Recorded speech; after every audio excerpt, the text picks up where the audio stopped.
This interview is part of the Living Legends collection of the Oklahoma Historical Society. It is an interview with Mrs. May Claven, C-L-A-V-E-N. The interviewer is not known, nor is there a date on the interview. The place of the interview is Beaver County. It is being copied for inclusion in the permanent collection of the Oral History Program on March 14, 1990 by Joel Todd.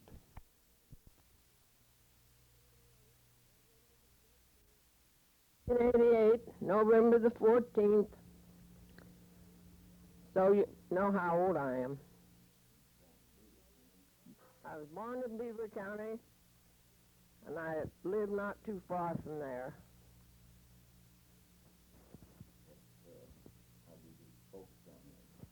My folks came here in 85 or 86. I've just forgotten which. But anyway, they came here with a covered wagon, with 2 horses, and a little old buggy. My mother rode in it with a baby 6 weeks old. And the boys, I had 2 or 3 brothers, and they drove the cows afoot. They came from Neodesha, Kansas, down here to Oklahoma, which was no man's land at that time. And then it got to be Indian Territory, and now it's Oklahoma. In 1907, it was a state, Oklahoma. Is that what we had next?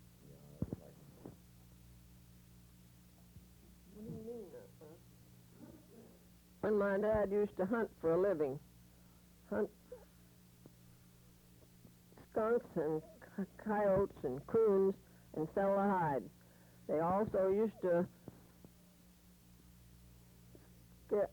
sell fowls, quails, and prairie chickens, and ship them to St. Louis. And they always had to work for a living. We never had anything very easy. We used to raise all our own fruit and all our own vegetables after I got to be big enough to remember. But at first, when I was little, I was born in a dugout. Me and my brother, just younger than me, was born in this dugout here. All the rest of the children older than that was born in Neodesha, Kansas. I had a sister that was 3 years old when she came here. And then I had 3 or 4 brothers. One of them died with the measles. We all had the measles when we were little. Some of us were little. Of course, some of us were pretty good size.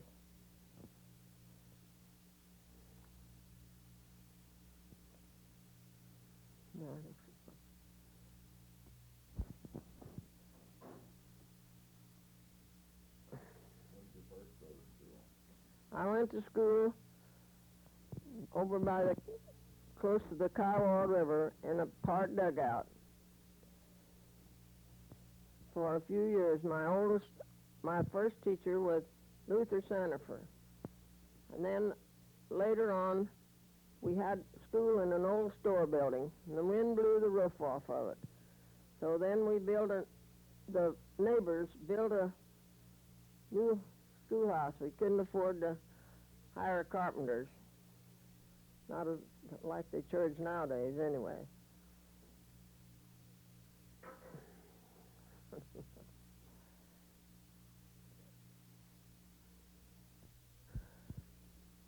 We used to have biscuits once of a morning for breakfast and cornbread the rest of the week. We ground our own corn, made our own meal. That's what we made our cornbread out of. We canned all of our own fruit and vegetables. Maybe I told them that.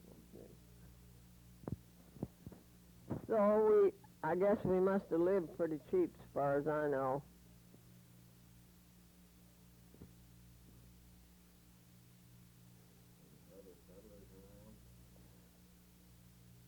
It was just a very few other people lived in the country. I can just remember when I was a few years old that there was about 4 or 5 families lived around that I knew, and they lived about as close as 3 and 4 miles away.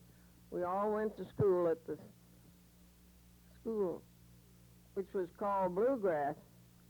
Later years, I don't know what it was called then because I wasn't big enough to remember it.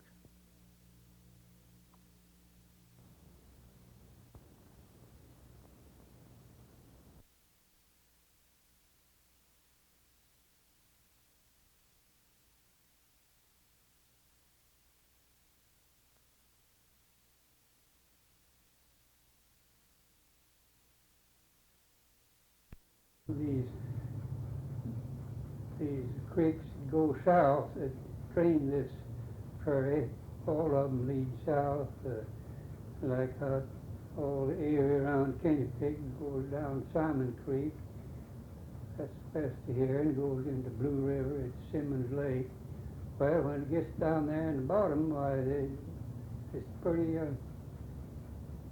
bank's pretty steep, you know, and you had to find certain places to cross where there was rock outcrops, you know, and Blue River running ripples, like at Conrad Crossing down here between here and Durant.